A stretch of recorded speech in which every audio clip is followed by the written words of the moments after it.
Hello my dear student, आज हम लेकर के आए हैं क्लास 10th मैथ एक्सरसाइज 6.1। जी हाँ, इसको आज समझते हैं बहुत ही आसानी से। तो एक्सरसाइज 6.1 को स्टार्ट करने से पहले कुछ आपको मौखिक रूप से हम बता दें ताकि प्रश्नावली को आगे समझने में आसानी होगी। तो देखते हैं नंबर 1 की हेडिंग पड़ी है त्रिभुज। त्रिभुज किसे कहते हैं इसको समझ लेते हैं पहले। तीन सरल रेखाओं से घिरी आकृति क्या कहलाती है? त्रिभुज। जैसे हमने यहाँ पे आकृति बनाई है ABC, ये हमारा बन गया है त्रिभुज। और त्रिभुज के तीनों कोण, त्रिभुज ABC तीनों कोणों का मान कितना होता है? 180 अंश। दूसरी हेडिंग क्या पड़ी है? समरूप आकृतियां। समरूप आकृतियां किसे कहते हैं? जैसे हमने यहाँ पे एक वृत्त बना दिया बड़ा और एक वृत्त ये बना दिया छोटा, तो ये समरूप हैं, लेकिन इनका साइज बराबर नहीं है, लेकिन है तो दोनों वृत्त ही। तो इस प्रकार से इनको हम कह सकते हैं ये क्या है? समरूप। दूसरा क्या बनाया हमने? वर्ग। वर्ग ये वाला बन गया बड़ा वर्ग और ये छोटा, तो ये क्या हो जाएंगे? आपस में समरूप, लेकिन इनका साइज बराबर नहीं होगा। ठीक है।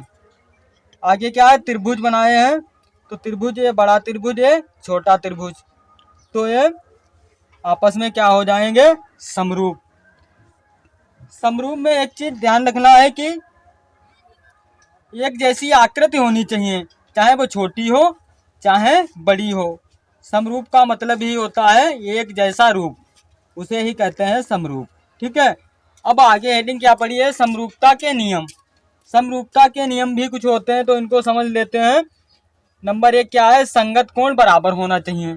ठीक है। नंबर दूसरा, भुजाओं का अनुपात बराबर हो। तो जैसे यहाँ पे त्रिभुज हमने बनाए हैं, त्रिभुज ABC, तो त्रिभुज ABC तीनों कोणों का मान कितना होता है? 180 अंश। तो यहाँ पे देख लेते हैं, त्रिभुज A का मान 60 और B का 40, C का 80। तो इनको जोड़ते हैं, 60 और 40 100 और 80 मिला देते हैं 180 अंश। और दूसरा त्रिभुज बना है PQR, यहाँ पर भी देखते हैं 40 60 80, यानी त्रिभुज के तीनों कोणों का मान कितना दिया गया है? 180 अंश। अब इनको देखते हैं, इनमें क्या लिखा है? नंबर 1, समरूपता के नियम में संगत कोण बराबर। तो यहाँ पे देख लेते हैं संगत कोण।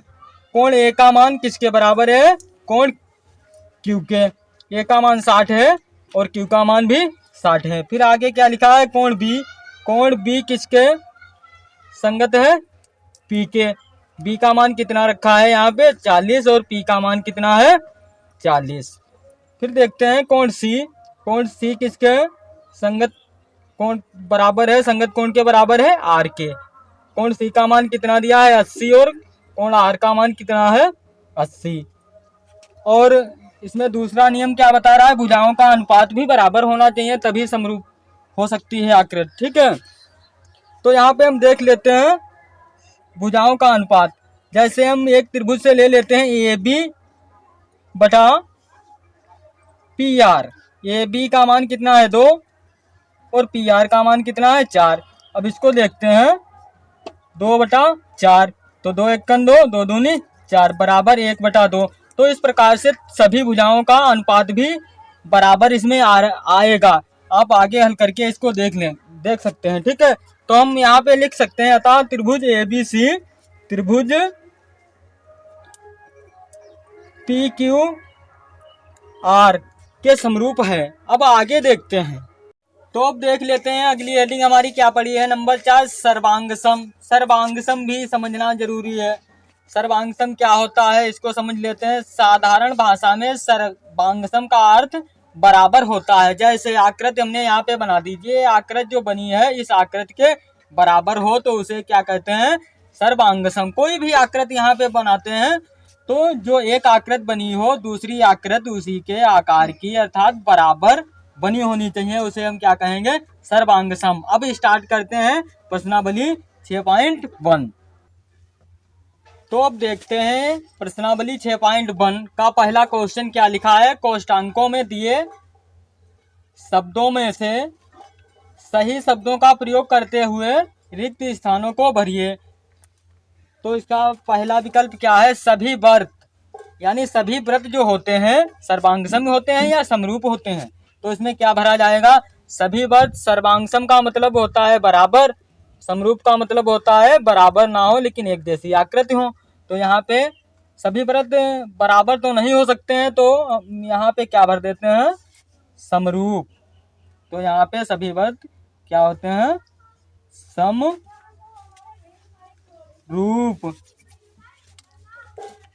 सभी व्रत क्या होते हैं, समरूप। दूसरा क्या दिया गया है, सभी वर्ग समरूप या सर्वांगसम क्या होते हैं, सभी वर्ग। सभी लोगों को पता चल चुका है क्योंकि नियम आप पढ़ चुके हैं, अभी हम बता चुके हैं। तो सभी वर्ग समरूप होते हैं, समरूप।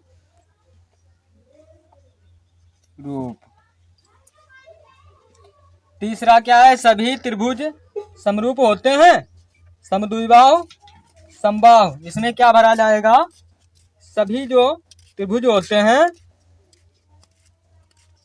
समबाहु हो सकते हैं लेकिन समद्विबाहु नहीं हो सकते हैं। तो इसमें हम क्या भर सकते हैं, समबाहु।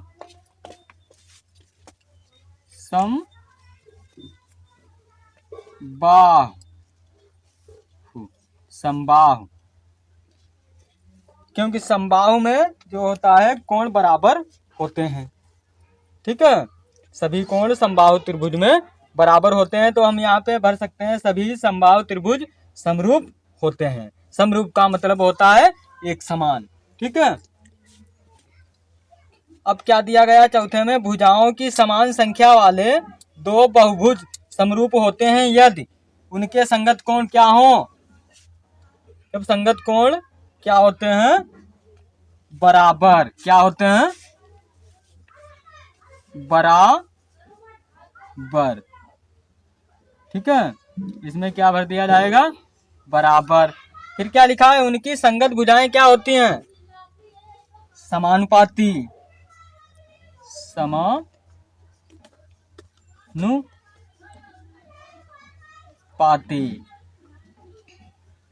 तो इस प्रकार से क्वेश्चन नंबर पहला हमने कर लिया है। अब देखते हैं क्वेश्चन नंबर दूसरा। तो अब देख लेते हैं क्वेश्चन नंबर दूसरा हमारा क्या लिखा है, निम्नलिखित युग्मों के दो भिन्न भिन्न उदाहरण दीजिए। नंबर एक, समरूप आकृतियां। नंबर दूसरा, ऐसी आकृतियां जो समरूप नहीं है। तो इसको हम देख लेते हैं पहले, समरूप आकृतियां, इसके क्या देना है, दो उदाहरण। तो यहाँ पे हम कोई भी समरूप दो आकृतियां ले सकते हैं, दो उदाहरण इनको देना है। तो यहाँ पर हम नंबर एक उदाहरण दे देते हैं। जैसे एक हमने बना लिया व्रत। ठीक है, ये बड़ा व्रत बन गया और ये एक हम बना देते हैं छोटा व्रत। ये आपस में क्या हो जाएंगे, समरूप। ठीक है, ये समरूप का चिन्ह होता है। अब दूसरा उदाहरण दे देते हैं इनको। दूसरा उदाहरण दे देते हैं, जैसे हम वर्ग बना लेते हैं।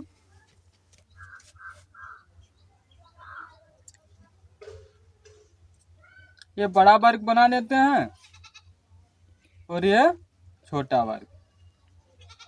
तो इस प्रकार से समरूप आकृतियों के हमने दो उदाहरण यहाँ पे लिख दिए हैं। अब देख लेते हैं ऐसी आकृतियां जो समरूप नहीं है, इनको देख लेते हैं। कोई भी आकृति हम यहाँ पे ले सकते हैं, जैसे एक वर्ग ले लेते हैं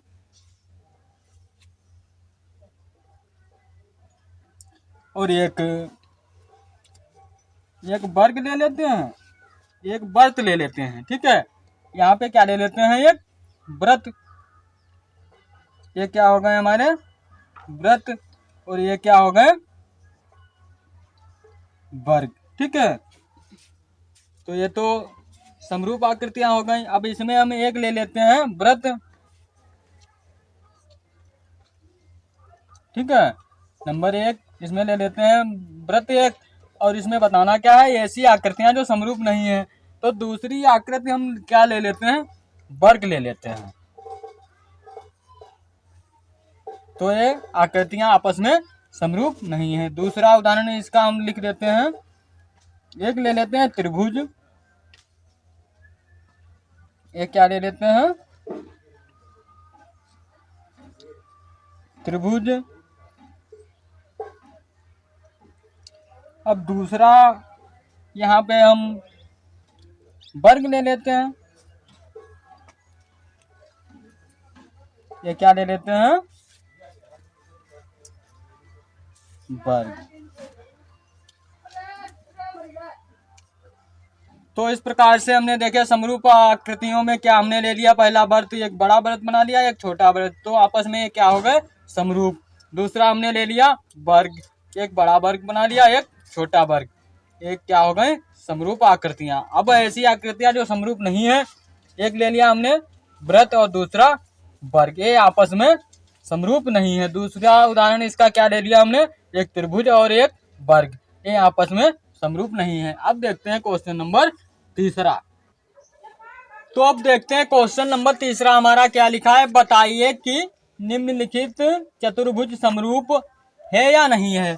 तो इसको देखते हैं। पहली आकृति जो हमारी बनी है PQRS 1.5 सेंटीमीटर, यानी सभी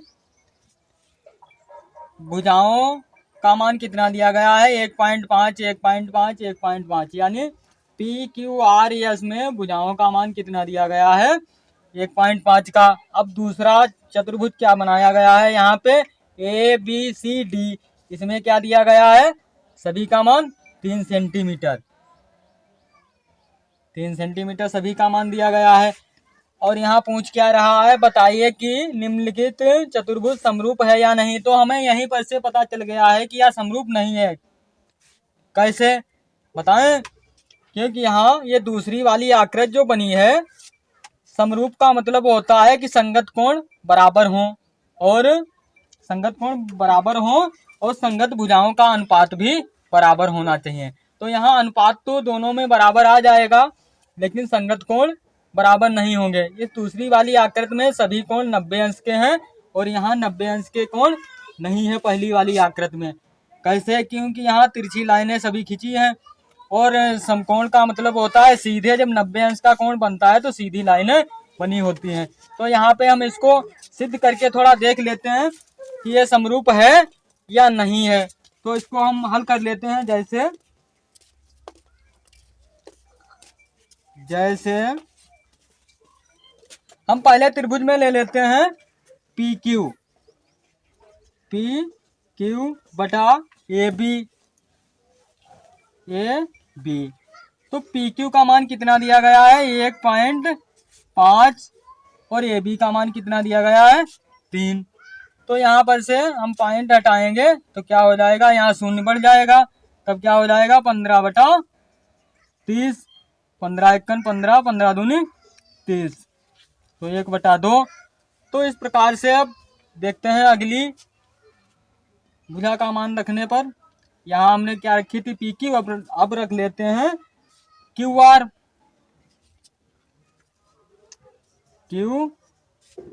बटा BC। तो QR का मान कितना दिया गया है? 1.5, और BC का मान 3। फिर यहाँ पॉइंट हटाएंगे, यहाँ 0 बढ़ जाएगा, कितना आएगा? 15/30, 15 एकन 15, 15 दूनी 30। अब अगली भुजा लेते हैं यहाँ पे RS बटा, यहाँ ले लेते हैं CD।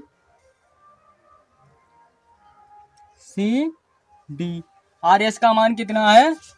1.5, और CD का मान कितना है? 3। यहाँ पॉइंट हटाएंगे, 0 बढ़ जाएगा, तो 15/30, 15 एकन 15, 15 दूनी 30 बराबर 1/2। अब क्या ले लेते हैं? PS बटा AD।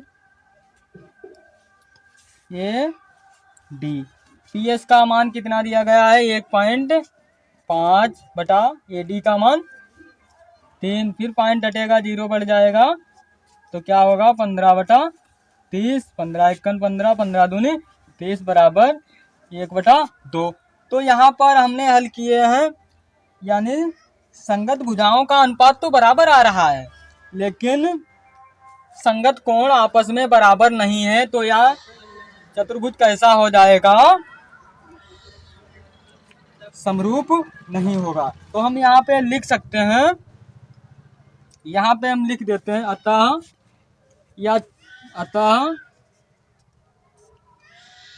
भुजाओं का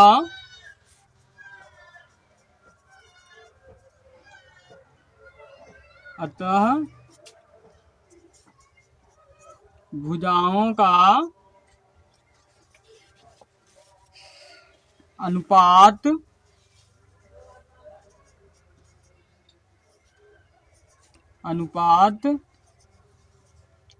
बराबर है।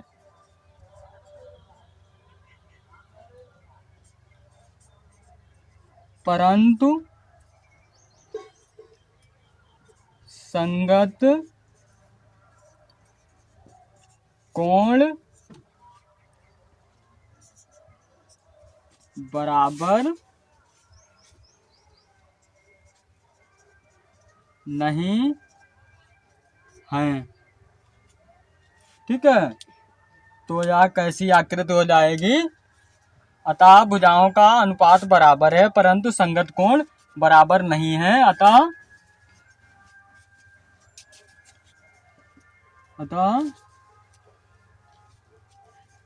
ये समरूप नहीं है। तो इस प्रकार से अभ्यास को हमने द एंड कर दिया है। धन्यवाद।